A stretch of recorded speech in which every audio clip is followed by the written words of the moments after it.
ஜீவவசனம் கூறுவோம், சகோதரரே சேர்ந்தே எக்காலம் ஊதுவோம். கர்த்தருடைய நாமம் உயர்த்தப்படுவதாக. கிறிஸ்துவுக்குள் அன்பானவர்களே, இந்த நாளிலும் ஜீவ வார்த்தை ஒன்றை நாம் கேட்போம். கொலோசையர் 2வது அதிகாரம் 4ஆம் வசனம் இப்படி சொல்லுகிறது: ஒருவனும் நயவசனிப்பினாலே உங்களை வஞ்சியாதபடிக்கு இதை சொல்லுகிறேன். இந்த வசனத்தில் வரக்கூடிய ஒரு பதம் நயவசனிப்பு அப்படின்னு ஒரு பதம் வருகிறது.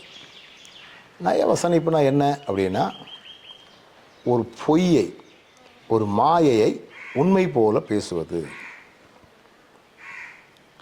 என்னிடத்தில் ஒரு மர வேலை செய்யக்கூடிய ஒரு சகோதரர், சார் இன்றைக்கி ஒருத்தர் எங்கள் வீட்டுக்கு வந்தார் சார், சோப்பு வியாபாரம் பார்த்தாரு சார், அந்த சோப்பில் ஒரு லேபிளில் இந்த மாதிரி அடையாளம் இருந்துச்சுன்னா உங்களுக்கு இவ்வளோ 1000 கிடைக்கும் அப்படின்னு சொன்னார் சார், இவ்வளோ லட்சம் கிடைக்கும். அவர் சொன்ன மாதிரியே அந்த லேபிளில் ஒரு அடையாளம் இருந்தது சார். அப்போ நீங்கள் முதல்ல இதை கட்டணும்னு சொன்னார். நாங்கள் கட்டினோம் சார். அது போனவர் போக்கு தான். அவர் பேச்சில் அவர் ஏமாத்துறவர் மாதிரியே தெரியல சார், உண்மையை பேசுகிறவர் மாதிரி தான் இருந்துச்சு. நயவசனிப்பு.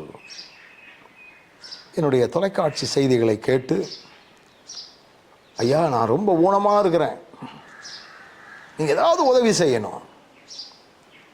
அவர் சொல்லக்கூடிய ஒவ்வொரு காரியத்தையும் பார்த்தீங்கன்னா நம்புவ மாதிரியே இருக்கும்.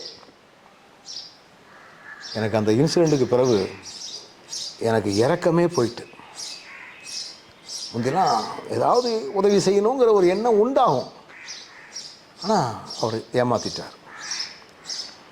நயவசனிப்பு. அதனால தான் அங்கே வசனம் சொல்லுது, ஒருவனும் நயவசனிப்பினாலே உங்களை வஞ்சியாதபடிக்கு.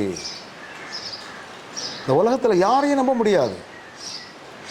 எந்த புத்துக்குள்ளே என்ன பாம்பு இருக்கு நமக்கு தெரியாது. தெரிந்தவங்களாக இருக்கலாம், நண்பர்களாக இருக்கலாம், ஊழியர்களாக இருக்கலாம், உறவுக்காரங்களாக கூட இருக்கலாம். நம்பிராத. நயவசனிப்பு.